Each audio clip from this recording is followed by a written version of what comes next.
ಎಲ್ಲರಿಗೂ ನಮಸ್ಕಾರ. ಬೈಬೆಲ್ನ ಹಳೆಯ ಒಡಂಬಡಿಕೆ ಮತ್ತು ಪ್ರಕಟಣೆ ಪುಸ್ತಕ ಇವೆರಡರ ನಡುವೆ ಒಂದು ರಹಸ್ಯವಾದ ಲಿಂಕ್ ಇದೆ ಅಂತ ಎಂದಾದ್ರೂ ಯೋಚಿಸಿದ್ದೀರಾ? ಇವತ್ತು ನಾವು ನಿತ್ಯ ಸುವಾರ್ತೆಯ ಹಿಂದಿರುವ ಆ ಒಂದು ಆಳವಾದ ಸಂಪರ್ಕವನ್ನೇ ಅರ್ಥ ಮಾಡ್ಕೊಳ್ಳೋಕ್ ಹೊರಟಿದ್ದೇವೆ. ಬನ್ನಿ, ಈ ಕುತೂಹಲಕಾರಿ ಪ್ರಯಾಣ ಶುರು ಮಾಡೋಣ. ಸರಿ, ನಮ್ಮ ಈ ಪಯಣವನ್ನ ಶುರು ಮಾಡೋಕೆ ಮೊದಲು ಸತ್ಯ ಅಂದ್ರೆ ಏನು ಅನ್ನೋ ಒಂದು ಮೂಲಭೂತ ವಿಷಯವನ್ನ ಅರ್ಥ ಮಾಡ್ಕೊಳ್ಬೇಕು. ನೋಡಿ, ಈ ದೃಷ್ಟಿಕೋನದ ಪ್ರಕಾರ ಸತ್ಯ ಅಂದ್ರೆ ಸುಮ್ಮನೆ ಒಂದು ಫ್ಯಾಕ್ಟ್ ಅಷ್ಟೇ ಅಲ್ಲ, ಅದೊಂದು 3 ಹಂತದ ಶಕ್ತಿ. ಮೊದಲು ಅದು ನಮ್ಮಲ್ಲಿರುವ ಪಾಪವನ್ನ ನಮ್ಗೆ ತೋರ್ಸುತ್ತೆ. ಆಮೇಲೆ ನೀತಿವಂತರಾಗೋದು ಹೇಗೆ ಅಂತ ದಾರಿ ತೋರಿಸುತ್ತೆ. ಕೊನೆಗೆ ನ್ಯಾಯತೀರ್ಪಿನಿಂದ ನಮ್ಮನ್ನ ಪಾರು ಮಾಡುತ್ತೆ. ಈ 3 ಪಾಯಿಂಟ್ಸ್ ಇದೆಯಲ್ಲ, ಇದೇ ನಮ್ಮ ಇವತ್ತಿನ ಇಡೀ ಚರ್ಚೆಯ ಫೌಂಡೇಶನ್. ಹಾಗಿದ್ರೆ ಈ ರಹಸ್ಯವನ್ನ ನಾವು 4 ಭಾಗಗಳಲ್ಲಿ ನೋಡೋಣ. ಮೊದಲು 3 ಸುವಾರ್ತೆಗಳ ಪಯಣ ಹೇಗಿತ್ತು ಅಂತ ಶುರು ಮಾಡಿ, ಆಮೇಲೆ ಧರ್ಮಶಾಸ್ತ್ರಕ್ಕೂ ಶೋಧನೆಗೂ ಇರುವ ಒಂದು ಇಂಟ್ರೆಸ್ಟಿಂಗ್ ಕನೆಕ್ಷನ್ ಬಗ್ಗೆ ಮಾತಾಡೋಣ. ಅದಾದ್ಮೇಲೆ ಆಜ್ಞೆಗಳ ಅಧಿಕಾರ ಹೇಗೆ ಬದಲಾಯಿತು ಅಂತ ನೋಡಿ, ಕೊನೆಗೆ ನಿಜವಾದ ಪೂಜೆ ಮತ್ತು ವಿಶ್ರಾಂತಿ ಅಂದ್ರೆ ಏನು ಅನ್ನೋದ್ರೊಂದಿಗೆ ಈ ವಿಶ್ಲೇಷಣೆಯನ್ನ ಮುಗಿಸೋಣ.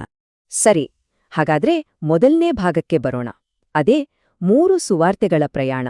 ಇಲ್ಲಿ ಗಮನಿಸಬೇಕಾದ ವಿಷಯ ಏನಂದ್ರೆ, ದೇವರ ಸಂದೇಶ ಒಂದೇ ಸಲಕ್ಕೆ ಬಂದಿದ್ದಲ್ಲ, ಬದಲಾಗಿ ಅದು ಕಾಲಕ್ರಮೇಣ 3 ಮುಖ್ಯ ಸ್ಟೇಜ್ಗಳಲ್ಲಿ ಹಂತ ಹಂತವಾಗಿ ನಮ್ಗೆ ತಿಳಿಸಲ್ಪಟ್ಟಿದೆ.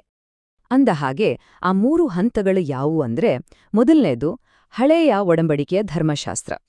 ಇದು ರೂಲ್ಸನ್ನೆಲ್ಲ ಸೆಟ್ ಮಾಡಿತು. ಎರಡನೇದು ಯೇಸುಕ್ರಿಸ್ತರ ಬೋಧನೆ ಅಂದ್ರೆ ರಾಜ್ಯದ ಸುವಾರ್ತೆ. ಮತ್ತು ಮೂರನೇದು ಪ್ರಕಟಣೆ ಪುಸ್ತಕದಲ್ಲಿ ಬರುವ ನಿತ್ಯ ಸುವಾರ್ತೆ.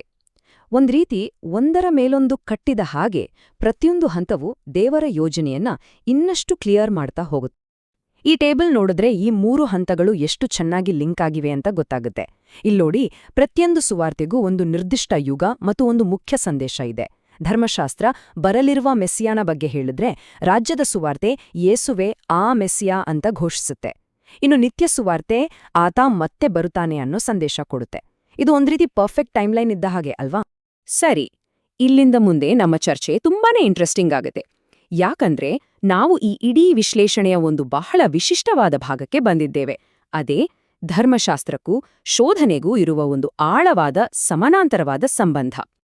ಈ ಥಿಯರಿ ಪ್ರಕಾರ ಧರ್ಮಶಾಸ್ತ್ರದ ಮುಖ್ಯ ಉದ್ದೇಶ ಬರೀ ರೂಲ್ಸ್ ಕೊಡೋದಷ್ಟೇ ಅಲ್ಲ, ಬದಲಿಗೆ ಪಾಪದ ಅಸಲಿ ಸ್ವರೂಪವನ್ನೇ ನಮ್ಗೆ ತೋರ್ಸೋದಾಗಿತ್ತು. ಇದಕ್ಕೆ 2 ಅದ್ಭುತ ಉದಾಹರಣೆಗಳಿವೆ. ಒಂದು ಏದೆನ್ ತೋಟದಲ್ಲಿ ಆದಾಮ್ನಿಗಾದ ಪರೀಕ್ಷೆ, ಇನ್ನೊಂದು ಅರಣ್ಯದಲ್ಲಿ ಯೇಸುವಿನಿಗಾದ ಪರೀಕ್ಷೆ. ಈ ಚಾರ್ಟ್ ಆ ಕನೆಕ್ಷನ್ ಅನ್ನ ಎಷ್ಟು ಚೆನ್ನಾಗಿ ವಿವರಿಸುತ್ತೆ ನೋಡಿ. ಪ್ರತಿಯೊಂದು ಶೋಧನೆ ಒಂದೊಂದು ನಿರ್ದಿಷ್ಟ ಆಜ್ಞೆಗೆ ಲಿಂಕ್ ಆಗಿದೆ. ಅಷ್ಟೇ ಅಲ್ಲ, ಏದೆನ್ ತೋಟದಲ್ಲಿ ಹುಟ್ಟಿದ ಆಸೆಗಳನ್ನೇ ಇದು ಪ್ರತಿಬಿಂಬಿಸ್ತೆ. ರೊಟ್ಟಿಯ ಆಸೆ, ಅಧಿಕಾರದ ಆಸೆ ಮತ್ತು ದೇವರನ್ನೇ ಪರೀಕ್ಷಿಸುವ ಅಹಂಕಾರ. ಇವೆಲ್ಲವೂ ನೇರವಾಗಿ ಮೊದಲ 3 ಆಜ್ಞೆಗಳನ್ನ ಮುರಿಯುವ ಕೆಲಸವೇ ಆಗಿತ್ತು. ಇದೆಲ್ಲವೂ ನಮ್ಮನ್ನ ಒಂದು ಬಹಳ ಮುಖ್ಯವಾದ ಪ್ರಶ್ನೆಗೆ ತಂದು ನಿಲ್ಲಿಸುತ್ತೆ.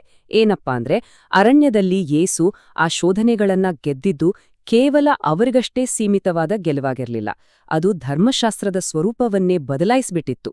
ಆದ್ರೆ ಅದು ಹೇಗೆ? ಆ ಪ್ರಶ್ನೆಗೆ ಉತ್ತರವೇ ನಮ್ಮ 3ನೇ ಭಾಗದಲ್ಲಿದೆ.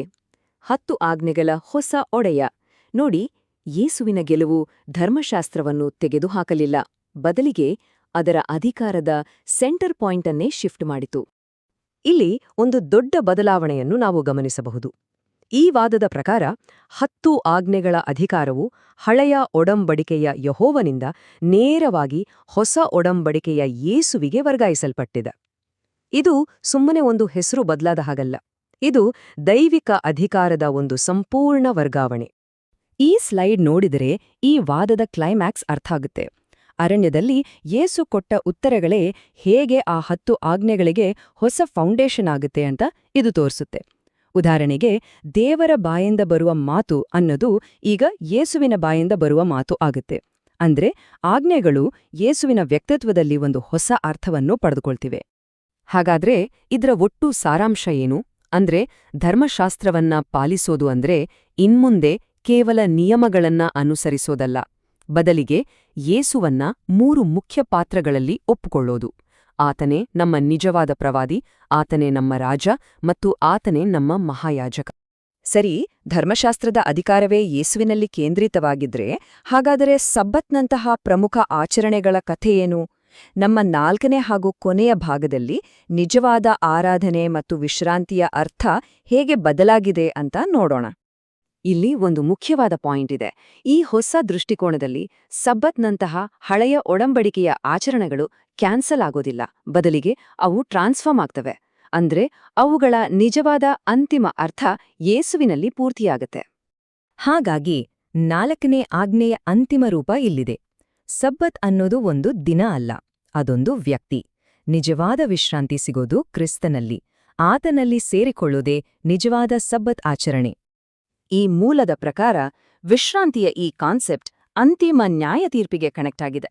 ಅವರ ವಾದ ಏನಂದ್ರೆ, ದುಷ್ಟತನಕ್ಕೆ ನ್ಯಾಯತೀರ್ಪು ಆಗಿ ವಿಶ್ವಾಸಿಗಳು ಯೇಸುವಿನಲ್ಲಿ ತಮ್ಮ ನಿಜವಾದ ಸಬ್ಬತ್ತನ್ನು ಕಂಡುಕೊಳ್ಳುವವರೆಗೂ ಈ ಜಗತ್ತಿನಲ್ಲಿ ನಿಜವಾದ ಶಾಂತಿ ಸಿಗಲು ಸಾಧ್ಯವಿಲ್ಲ. ಹಾಗಿದ್ರೆ ಈ ಇಡೀ ವಿಶ್ಲೇಷಣೆಯ ಕೊನೆಯಲ್ಲಿ ಒಂದು ಪ್ರಶ್ನೆಯನ್ನ ಕೇಳೋಣ.